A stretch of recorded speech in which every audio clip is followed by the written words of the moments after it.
Welcome, everyone, to the C-Suite Sales and Marketing Perspectives podcast. I'm Steve McDonald, your host, and today we have a very special guest on, and Mark Humphreys. Now, Mark, by trade, you are a CMO. You're a multiple-time B2B CMO, and what's interesting is that you've spent the last 20 years in Dubai.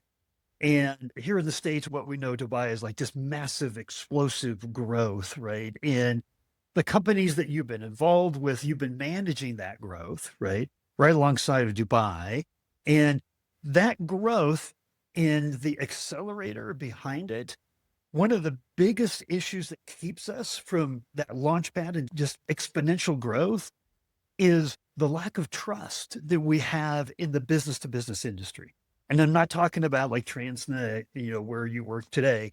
I'm talking about in general. And what I want to do today is we're going to lay a foundation for how we discuss trust and how do we take the trust gap, what it is, and how do we make major growth within our companies? Because this is a strategy that the majority of companies aren't using today. And I'll get a little bit more into that. But before, I want to dig into a little bit more of your background, because it's exciting times. You've been in Dubai, exciting times to be in the B2B business, to be a chief marketing officer. And if you wouldn't mind just maybe explaining a little bit more about your background before we get started. Yeah, sure. Firstly, thanks for having me, Steve. Yeah, I'm a marketing guy, as you say, with over 20 years experience. A big part of that has been in the wonderful world of B2B. I studied marketing at university before doing a diploma in PR, which probably shaped me a bit into a bit of an idealist in terms of how to achieve trust and credibility. I started my career in various PR agencies in London, working on the B2B side for brands such as the BBC, the Discovery Channel, FHM magazine. Then one cold, dark, wet November, I got offered an opportunity to come to sunny Dubai, join the region's biggest real estate company. And they had an ambitious growth plan, like many companies in Dubai.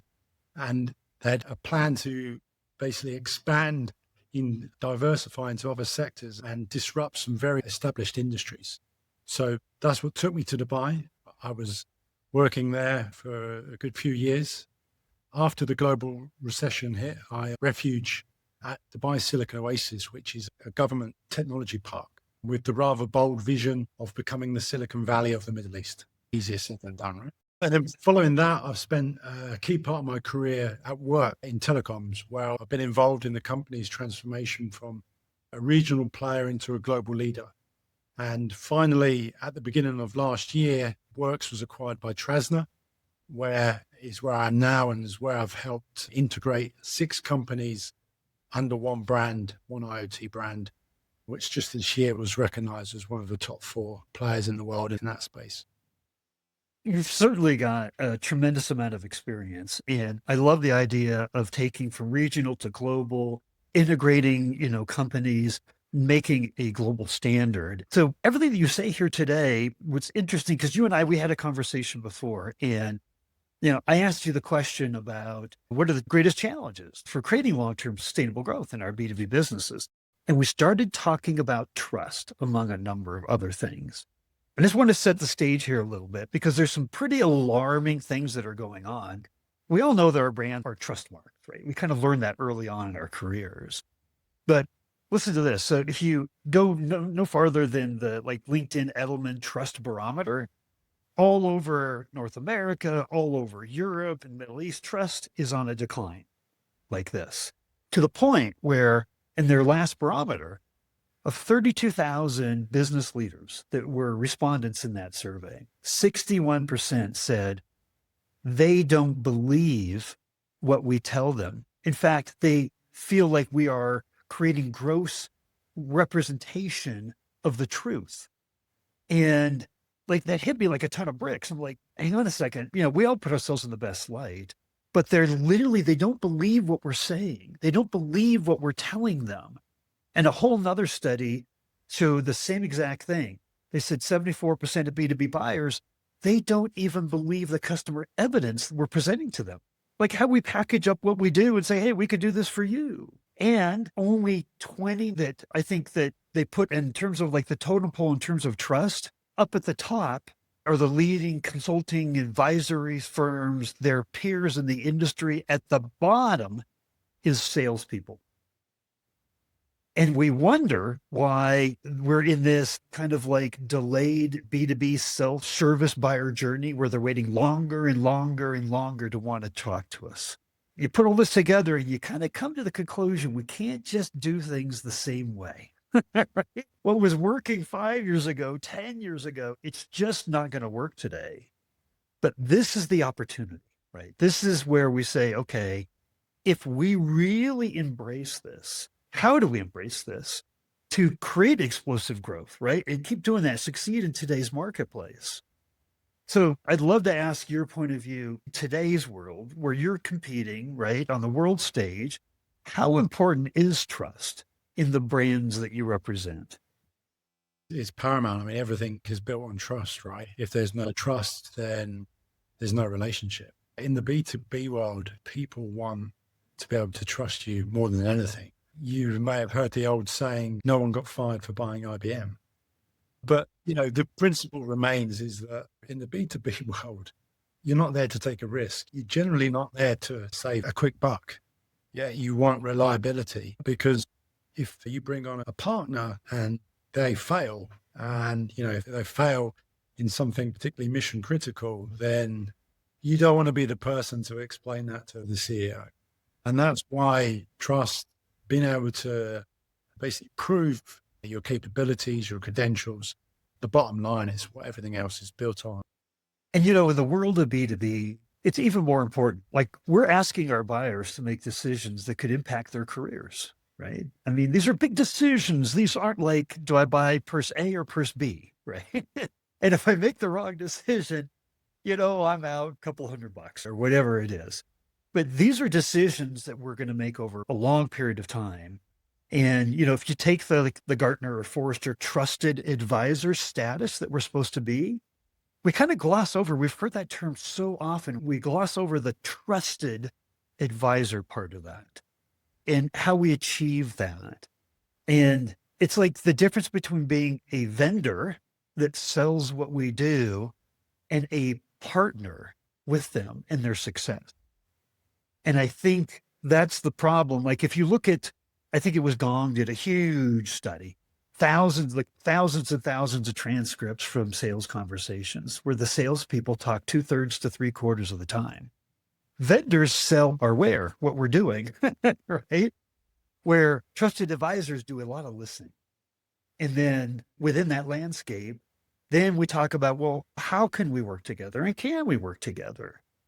And you had mentioned that it's actually easier to build trust in the world of B2B, right? Because of these, it's not like we're talking to millions. We have a defined TAM, and then within that, a target list, and we have certain accounts that we're going after. Explain to me a little bit more about what you were thinking about when you said it's easier to build trust. Not that it's easy, but it's easier than the world of B2C. Yeah, I think what we were talking about, if I recall correctly, is particularly, in some B2B sectors where you have a small niche group of buyers, maybe just a few hundred or whatever companies, then you can actually build strong relations with them and build regular dialogue with them. You can get to know their challenges, their goals, everything about them. And you can basically, on a one-to-one level, you can build that relationship. And I think that's something that, if I'm selling chocolate bars or something, then to millions of people, then it probably becomes a lot harder. But, that's what I think I meant by the whole B2B thing, is because of that close one-to-one relationship. And B2B is something that it's not a kind of, you rarely get kind of impulsive buying in B2B. It's not, you're there at the checkout and you just buy something off the shelf. These are considered decisions. They involve multiple decision makers. And all of this takes time. And it's something, with that time there's an investment there, and there's an investment that as a business, you're hoping to get a return on that someday soon. But, you do have that longer cycle, and you do have sometimes you have the opportunity to have that deeper relationship. Going back to our original conversation that you and I had, we were kind of talking about what do we want to talk about on the podcast here?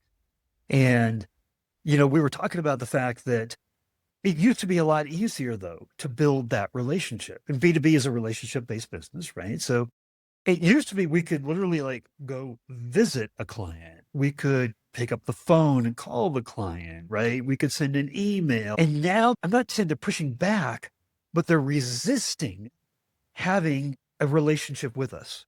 They're physically waiting until they're 85% of the way to make a decision. By the time they want to talk to us, they've already got the top 2 or 3 in mind, right? So our goal here is to create a relationship in a way that the traditional ways of creating a relationship didn't work. And you talked about a key. And one of the keys that you talked about was truly listening and understanding them, right? Like having a true voice of the customer program that allowed you to have the kind of insights that through the touch points that we can put out there, building that relationship, trying to get a call that they say, wow, okay, these guys really get it, right? They truly have spent the time to understand what's going on in my world, what's important to me, what my challenges are. They can act as that advisor, that trusted advisor, and not just a vendor trying to sell. Now, here's the key. This was out of a McKinsey study. And they said that the vast majority of business leaders know that a voice of the customer program is important. It's a source of ideas and innovations, but less than 15% of companies actually act on it. They actually put together and specifically have a voice of the customer program that they execute on. Less than 15% of companies. Here's my personal opinion. And I think this is kind of what we were talking about is that it's hard, right? Like it's easier to stand behind our data these days, right? We get more data coming in. We got sales, they're talking to prospects. We got customer success, they're talking to customers. It's not like we're not talking to them, right? But in a world where just internal alignment is the biggest challenge, just to be all going in the same direction, to be taking cues from all these different places and departments and putting them together. But what's missing is the actual conversation, right? The one-on-one conversation. A 3-time B2B CMO that came on the podcast, she said, Steve, those one-on-one conversations are so golden. You'll never learn that same information from a survey, right? Like we all go into like client advisory board meetings and things like that, like where we get to talk to customers without a sales initiative, right? We're just talking. And we always come away saying, we got to do that more often. Right? That was incredible. We learned so much. We built relationships. We understand at a different level. It's a lack of the time, I think, in coordinating to do that. So the question becomes like, where is the priority? Like in your mind, if trust was something we absolutely had to build and really truly understanding the customer was the fuel to light that trust on fire, where do you see kind of in the priorities of what we all need to do as B2B organizations, dedicating ourselves to truly understanding the voice of the customer? I'll put you on the spot if you don't mind. On a scale of 1 to 10, 1, it's not important at all, Steve. 10, it's vital to the long-term growth of our business. Truly understanding that customer and implementing and acting on it. It's got to be near a 10, hasn't it? I mean, to be a successful business, which, the studies show that the successful businesses prioritize listening to the customer, right? But it's got to be near a 10. I mean, I do take your point as to, kind of maybe the normal everyday kind of gets in the way sometimes. I think you talked about the one-on-one conversations that one of your previous guests talked about. I think they are very helpful. A lot of great feedback we get is when we're on the road and we're able to visit customers. Our business, we have customers in all 4 corners of the world. So we can't do it literally the same customer every week. But when we do, you take them out for a drink, it's amazing what you learn. It really is. And that's the kind of gold dust that you can pick up. There are a lot of other tools you can use, qualitative, quantitative. sort of stuff to gather that information, but you have to work out what's best for your business, for your industry, and for your setup and resources as well. I mean, I remember relatively early on in my career, I was working for a company with multiple distinct entities, and they're all operating under one brand. And we could see it was getting to that point where they're just, it wasn't optimal. And rather than kind of stick my finger up in the air and make a decision, I thought, I wouldn't do this properly. I don't want to make a decision for a business with an annual turnover of, hundreds of millions of dollars. I wanted to get the input from the customer. I wanted to listen to the voice of the customer. So we conducted a brand audit about 4 or 5 months later, many focus groups, many one-to-one interviews, surveys of thousands and thousands of customers, had a lot of information, did a lot of analysis. I managed to create a report mapping how we needed to take the business forward and the changes we needed to make. I went and took that to the owner of the business. He read it. I'm there outside his office. He calls me back in after an hour. He says, "This is the most important document we've ever had. It's gold dust." It was simply just listening to the voice of the customer. There was no real magic in it, but it was the voice of the customer, which, we're able to take their input and basically translate that into a strategy, a recommendation on how to take the business forward. So that was great in that respect. The business went on to grow exponentially. So what's the problem? I can't help but look back on that time, on that whole exercise with mixed feelings. Yes, we got a good result, but the time and effort taken to get there just seemed a little excessive. Many of the findings in my report, they were the same as my initial gut feelings. And I'd consumed excessive time and resources to prove them. And I reflect now thinking, could there be a faster way, a more efficient way to get that information and not take myself and my team to breaking point? Nowadays, I try to be a lot more focused. And what I mean by that is I try and be a bit more proactive. It's not about, it's that time again, let's go out and hear what the customers say. I try and build systems, put systems in place for all the touch points, for all our teams, where we can capture that feedback, the key feedback, what the customer's saying, and have that, a strong and continuous flow of that information coming back on a regular basis. So that will allow us to have a clear picture. And then when something comes up we're not too sure about, when there is a major unknown, that's when we can go out and do a deep dive, but focus around that, the major unknowns.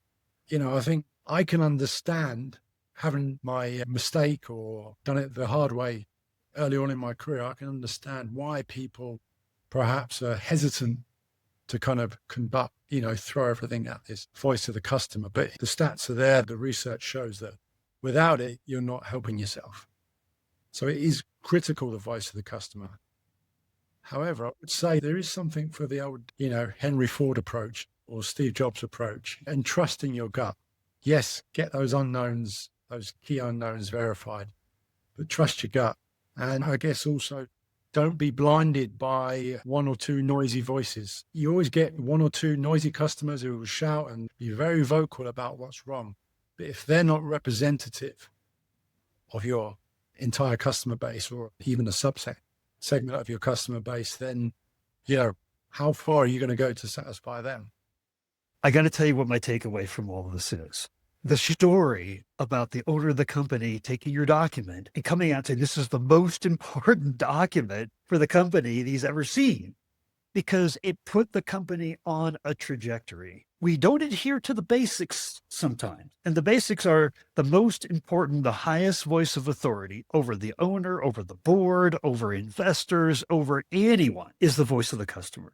You may have spent a lot of time putting that together, but what if you hadn't? What if you hadn't put it together in a way that it was believable? We could trust in that. It validated your gut instincts, right? If you hadn't gone through that validation process, you probably wouldn't have had the same reaction from that CEO, from that owner of the business. What I love that you said is now you've got the systems in place. We should never stop listening to the customer. You said continuous, ongoing, right? The one thing we know is our customers are complex and always changing. The traditions and the trends and things around them are always changing. So we can never sit back and just say, we got it, we know it. But to balance that with our gut intuition. But here's what happens without the voice of the customer as the rudder. We all have gut. We all have risen to C-suite roles in our various departments, but without one unifying voice, we have the ability to make our own decisions. And we do all the time. And if we're all making our own decisions as C-suite on top of sales, on top of marketing, on top of product, on top of customer success, on top of operations, on top of finance, all of those decisions in all those departments ultimately affects the experience that the customer is going to get from us. The same McKinsey's, Deloitte's have said, CX is the number one differentiator these days. It's really important to have one voice that the company can follow. And that one voice aligns everyone behind it. And that's what you did in that story. That was my big takeaway is, and it has to come from the top down. It has to come from leadership down. And what you did is you aligned everyone, starting with the owner of the company, behind that voice. That's my takeaway. Why is it 10 out of 10?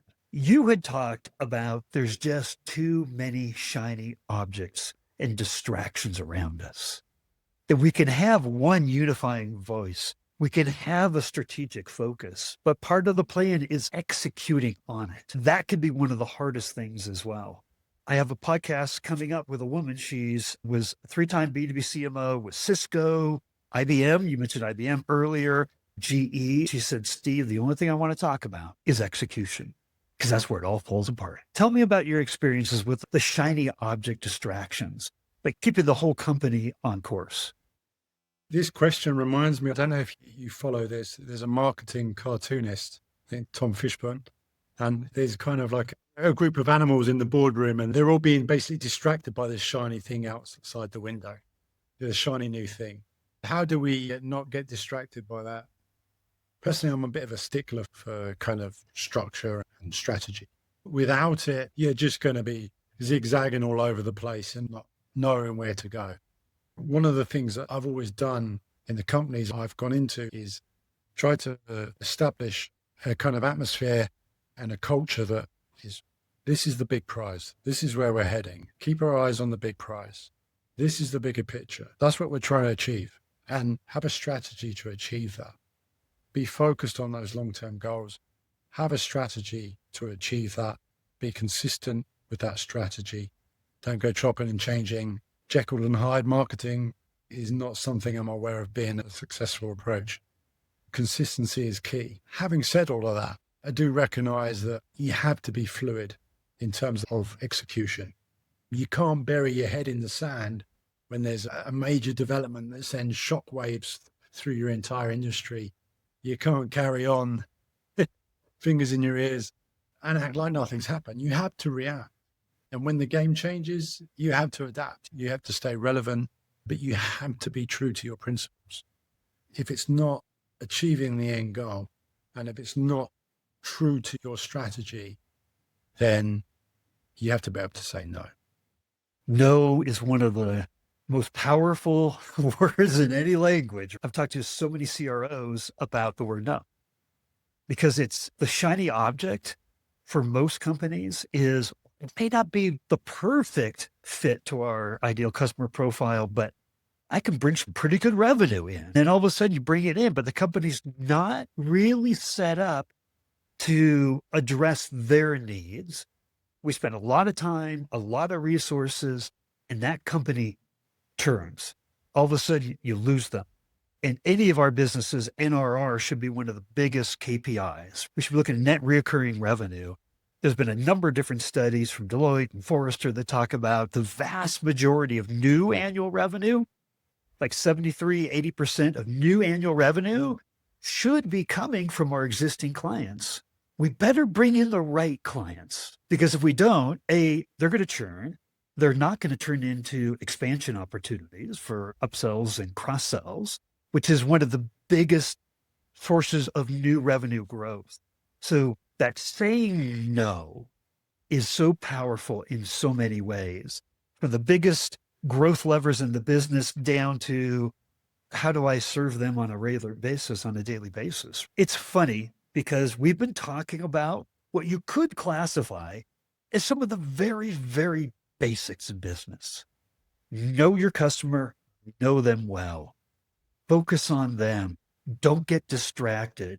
Make sure that we have alignment internally. Make sure that it's coming from the top down, that everybody's bought in on it. These are the kind of things that we all learn in Marketing 101. But here we are, a quarter of the way through the new millennium. We've got AI tools, we got more data, we got more access to, we got big companies with whole departments focused on the customer and on sales and on marketing, but we're still talking about getting the basics right. That's interesting. Here's my last question for you. And it's the most important because we've talked about so much here, but our poor human brains can only take in two or three things at a time. If somebody was tuning into this conversation, what would be the one single most important thing that you'd want them to take away from our call? I think the obvious one is the voice of the customer, isn't it? The voice of the customer is king. You find that, you have that, and you've got your mojo. All of the rest of the magic just happens. Marketing is a creative industry, and there's a lot of value that can be added by being creative. But if you haven't got the voice of the customer right first, then it's all for nothing. The voice of the customer is really important. And as I was saying, just to give an example earlier on in my career, don't do what I did earlier on in my career, is try and build a system where that is, you're getting that, receiving that information proactively, not reactively, but proactively. Build the systems, and there's delegation there. Make your touch points work for you. You alluded to the fact we've all got data growing out of our ears these days with all sorts of dashboards. We can go through those, find out what really matters, those KPIs, look at those things and use those touch points, those interactions as a chance to engage with the customer. When they've got a delivery, just ask them to give a simple rating or just give a short bit of feedback. All of that can help contribute to the bigger picture. Your sales team as well. These guys they're out on the road. I don't know how they go, somehow from flight to flight, places we travel as well, Steve. It's a long way from Denver. They had that one-to-one time with the customer, and that is gold dust. It's about extracting that information, not just the one conversation, each and every conversation from every sales individual. If you can build a system that pulls all that information together, essentially without you having to do too much, you've got a really good start and you're on your way to understanding what makes the customer tick. If you do that, everything else comes easy. I love the advice. And here's what I know people are going to have questions. Is it okay if I give out a link to your LinkedIn profile that people could reach out and ask you questions? Of course, yeah. Fantastic. Well, Mark, the goal of this podcast is to bring leaders from all over the world, C-suite executives from all over the world that have different perspectives, different insights, different experiences, all in B2B, all with an ABM go-to-market motion. And if we can all learn from each other and the wisdom of what we've learned over all the gray hairs and things that we've learned and we've earned over the years, then that's like the rising tide that lifts all boats. I just want to say thank you because I thought you were an amazing part of that rising tide today. Thank you very much, Steve. It's been a pleasure to be on the show.